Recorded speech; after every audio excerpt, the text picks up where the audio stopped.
And our next speaker is David Gosset, founder of the Europe-China Forum. And we will watch a short video clip about him first.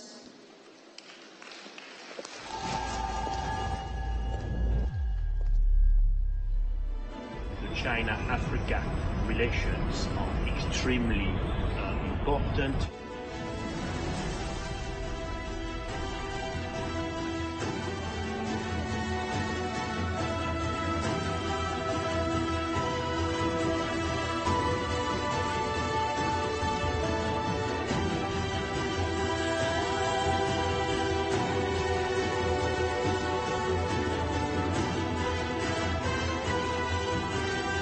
How do we build this community of destiny for mankind?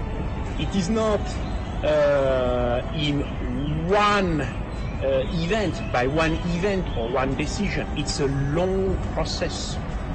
It's a long march.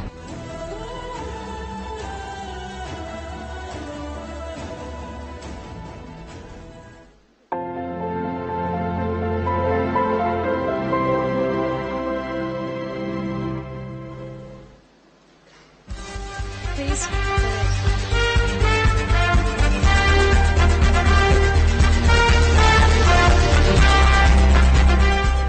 Well, good evening, everyone.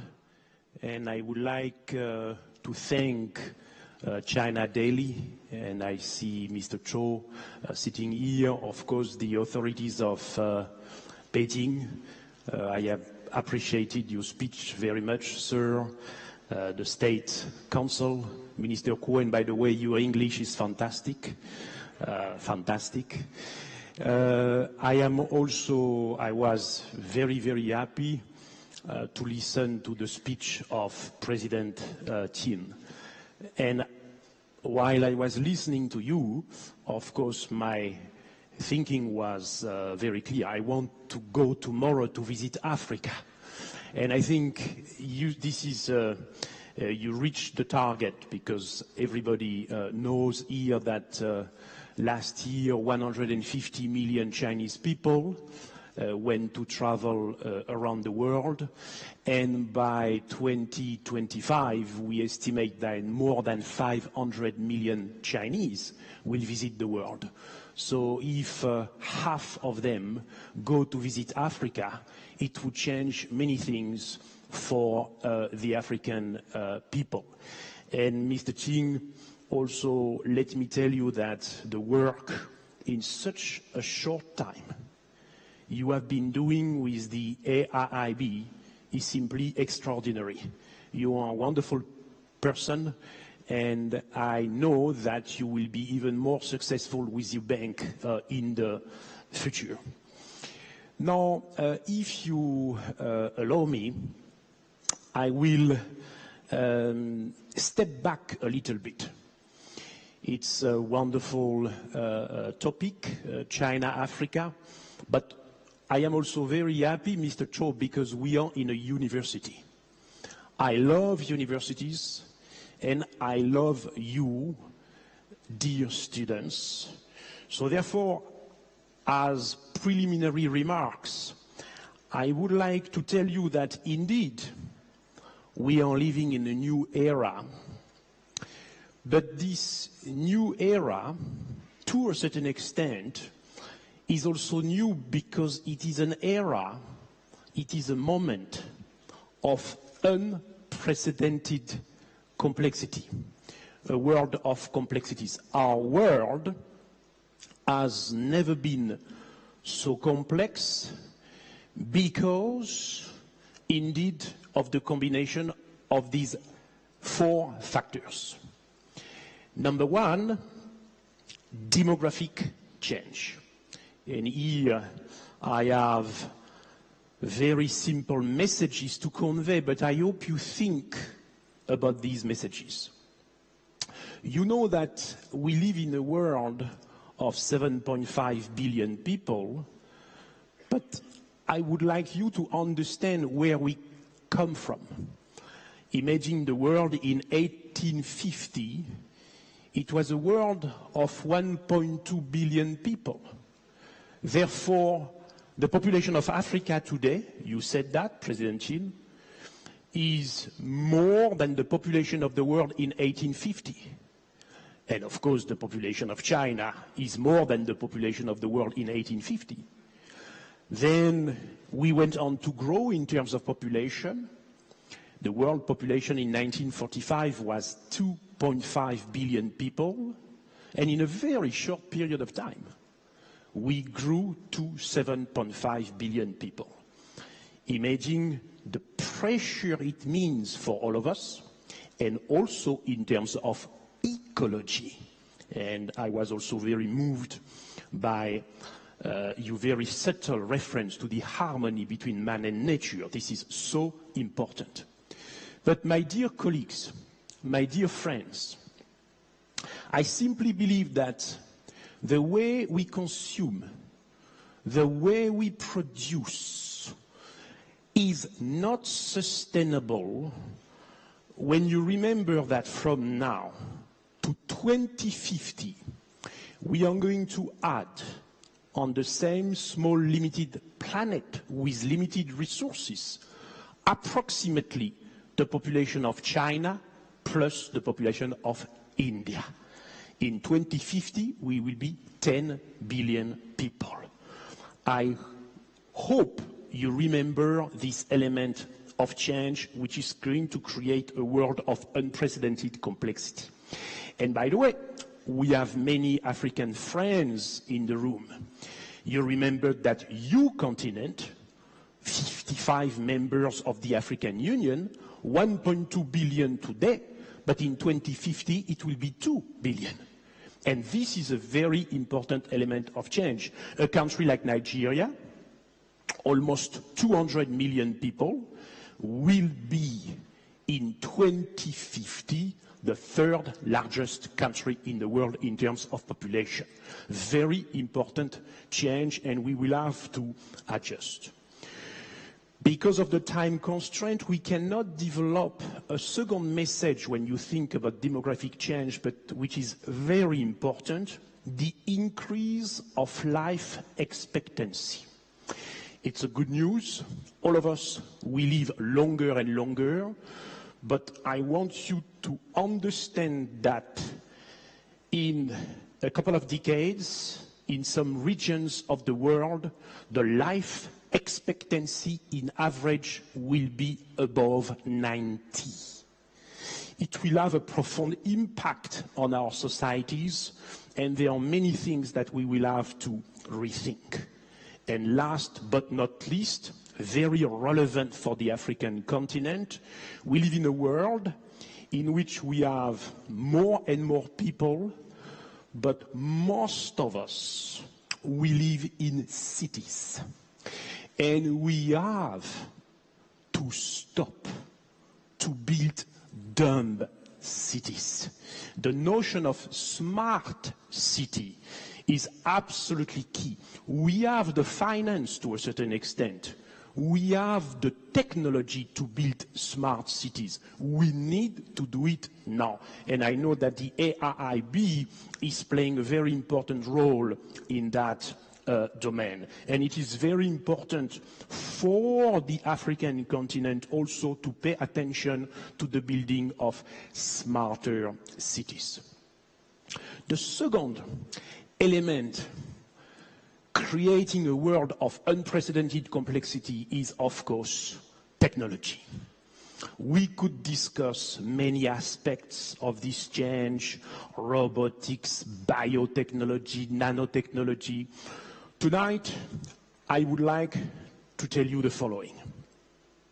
Number one, it's very interesting because, Mr. Minister, you spoke about the internet.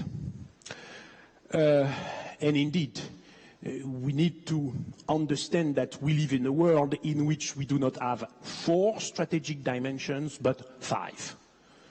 Land, the sea, air, space, since the Sputnik in 1957, and the cyberspace. And of course, all of you are every day many hours in the cyberspace, but you have to understand that this is relatively new. A company like Google is 20. A company like Alibaba is 19. So we are at the beginning of the cyberspace evolution or emergence.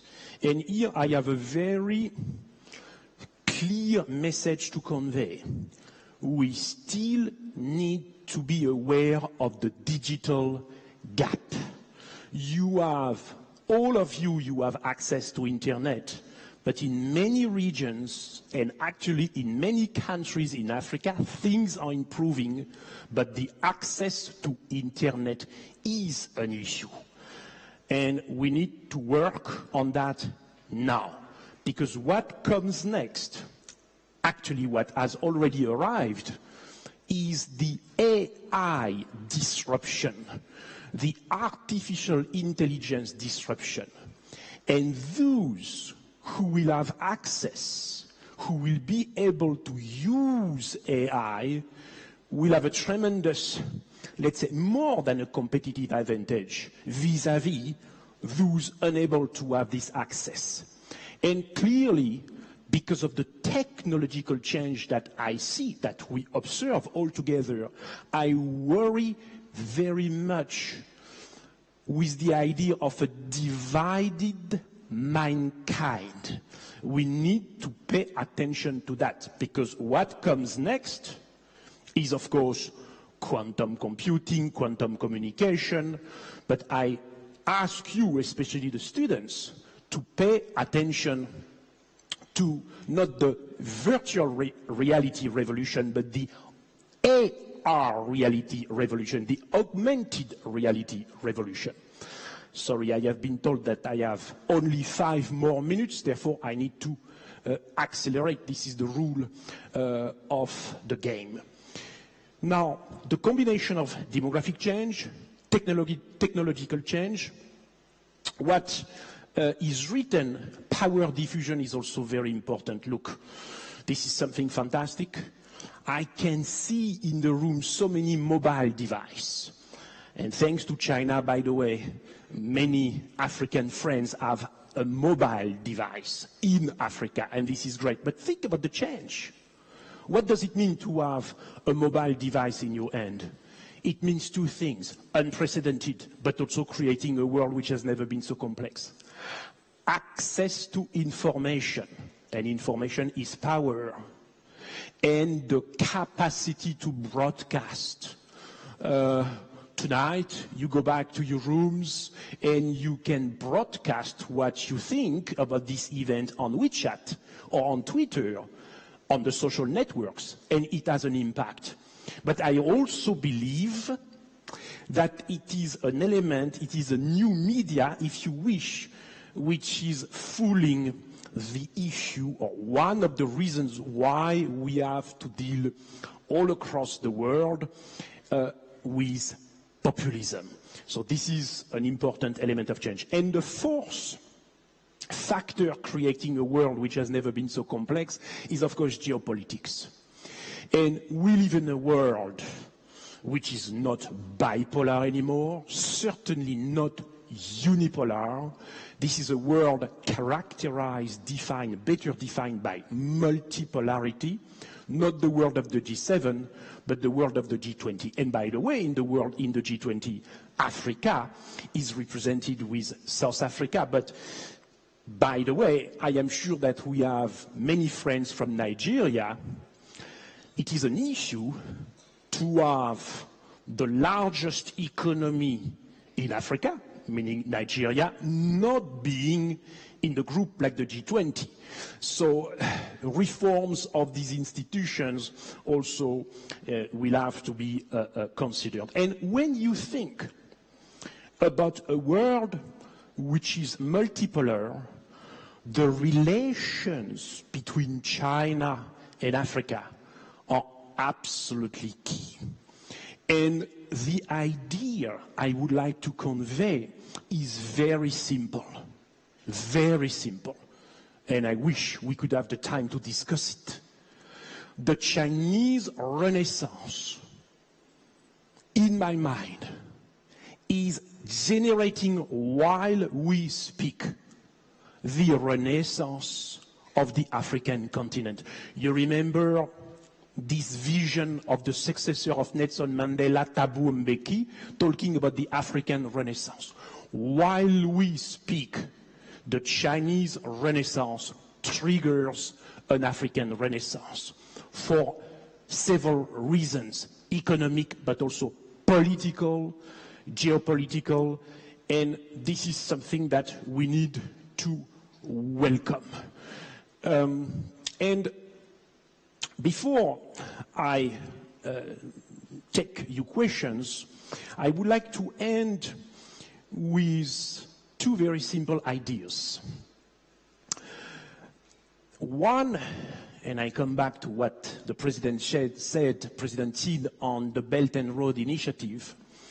When you think about that, the Belt and Road Initiative, connectivities through Eurasia and through the Indian Ocean, the Belt and the Road, it creates a very interesting dynamic around the Indian Ocean. China, India, and Africa.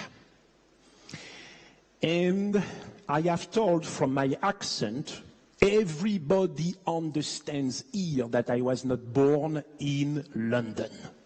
Nobody is perfect. I was born in Paris. But I keep telling my friends in Paris, especially these days, that the idea of looking at this China, India, Africa, or the road, or the maritime aspect of the Belt and Road as a threat is a strategic mistake.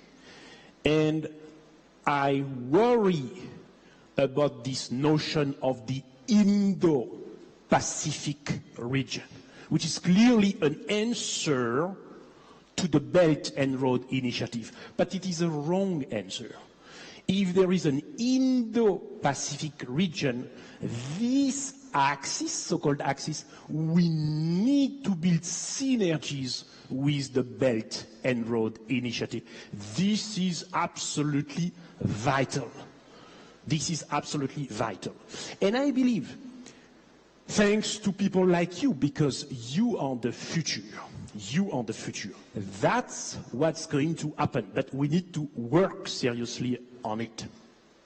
And I see at a moment when, my dear friends, there is a very dangerous regression. Some people are leaving a logic of multilateralism to go back to a logic of unilateralism, new forms of nationalism, not only in the United States of America, but also in the European continent. This is extremely worrisome, because I repeat, this is a dangerous regression which could lead us to conflicts. But fortunately, when I look at China, Africa, what has happened this week in Beijing, which is historical to a certain extent, what China and Africa are doing, you are trying to invent new forms of multilateralism. And this is the right answer to Mr. Donald Trump. Not to go after him systematically, but to act to show that new forms of multilateralism are being built. I don't believe in deglobalization, or I don't see the regression toward unilateralism as a destiny, because what is happening is a shift of center of gravity of globalization. Gradually, China is becoming at the center a catalyst for new forms of globalization, and the very good news, also new forms of multilateralism. Look, it's a long way. those talking about China-Africa relations or the Belt and Road Initiative, they need to understand that we are not talking about projects for the 2 or 3 years to come. This is the strength of the Chinese governance because of the nature of the political system here. China invites us to think long term. Therefore, we have time. It seems to me that the path is correct. Zhenle Mingyun Kongtongti, this idea of building a destiny for mankind, this is the way I translate Zhenle Mingyun Kongtongti. The vision is correct. It will not be built at once. We need time to be clear on the vision and together in a more cohesive mankind to work together to work for this direction, which is the correct direction. I apologize. I have been a little bit long, but the topic is so huge that, and since we are in a university, you know, professors, we like to talk, but we talk too much. We need people like President Xi to act, to talk less and to act more. Thank you, Madam. Thank you, David. What David just said is very insightful, that the cooperation between China and Africa is creating a new force of multilateralism. That's very well said. And I have a question for you here, David. As a close observer of globalization and international relations, do you think it's possible to forge a triangle partnership for China, Europe, and Africa to build their shared future? That's very related to what you just said. Madam, thank you so much for asking this question. Because, and by the way, I would like to thank you again, Mr. Cho, for thinking to invite me, because I'm not Chinese and I do not have the honor and the pleasure to be an African. I am a European from Paris. You see that Mr. Cho, designing this event, has been thinking this is China-Africa, the China-Africa relations is not exclusive. And the West can, should play a part, and especially the European Union. And I have been calling actually for 5 years now for us to design a mechanism which would bring on an annual basis the leaders of China, the leaders of the African Union, and the leaders of the European Union. I am very happy to see the efforts by Africa, India, and China to better coordinate the policies, but it should be done between China, the European Union, and the African Union. And that could be a step, really, taking us closer toward this Zhenle Mingyun Kongtongti, this community of destiny for mankind. But again, we need time. It's a step forward. Thank you. And it doesn't matter what your nationality is, because we're all global citizens. And now we will take another question from the audience now. So if you have any questions for David, please raise up your hands. Okay, the young man over there.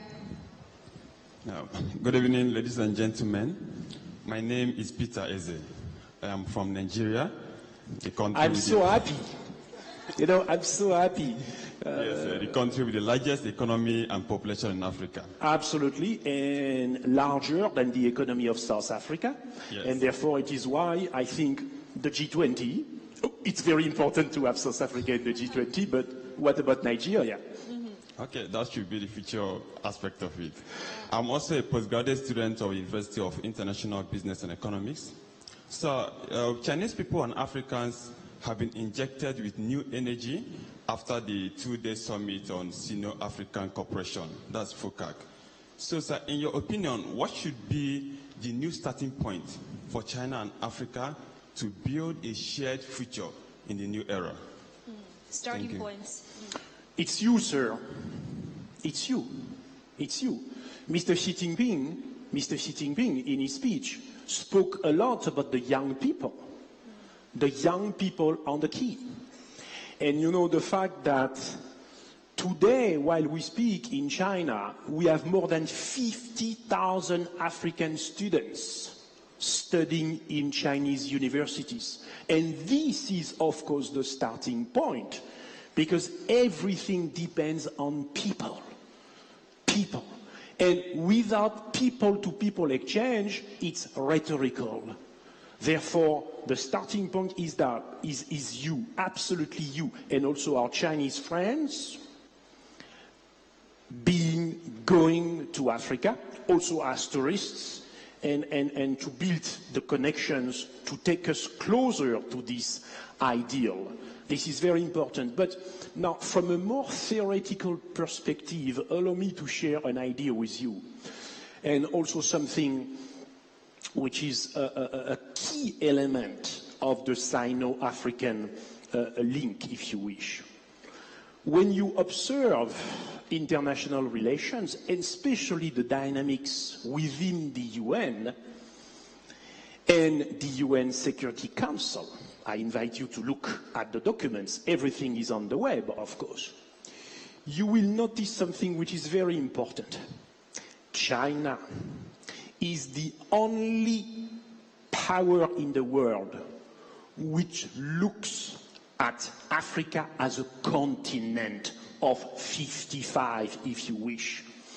China pays all the attention one needs to pay to the African Union. Because, sir, you know, I am here because I have some feelings toward China, but it happens that I am in love also with your continent. And if you ask me what could be done better, I would tell you, reinforce the African Union. The African Union will bring Africans together and the 55 members together. It's a long way. But when you look at the dynamics in the UN and the Security Council, the only power to do so is China. We will not build a community of destiny for mankind at once. It begins by the cohesiveness of the Chinese world. By the way, look, what China is doing is extraordinary. To maintain the harmony among 1.4 billion people, it is extraordinary. Look at the problems we have in Europe to unify a continent. And I hope we will be able to do that, but let us not take that for granted. And we need, of course, to have a more cohesive African continent, certainly a cohesive India, in order for all of us to enlarge the vision and to build this community of destiny for mankind. But everything, sir, begins by you and your Chinese friends. This is the starting point. Individuals, life, and I would even say human dignity. Human dignity, the dignity of each of us, and the right vision.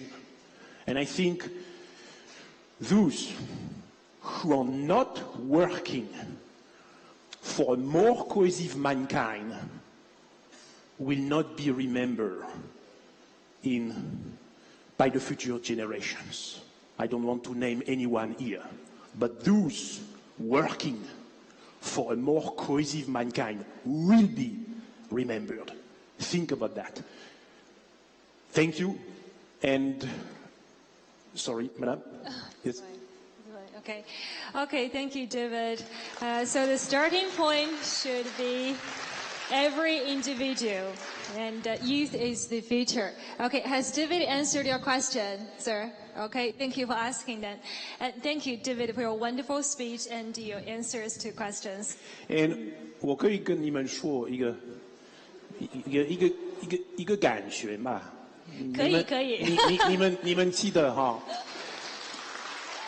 ？20年以后、30年以后，师兄的活动在这里，我们都会用中文，所以你们特别这个来这里读书的外国朋友，你们选是对的地方。感谢大家。谢谢，谢谢你，谢谢。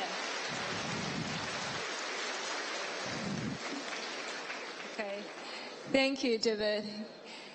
Your Chinese is so good.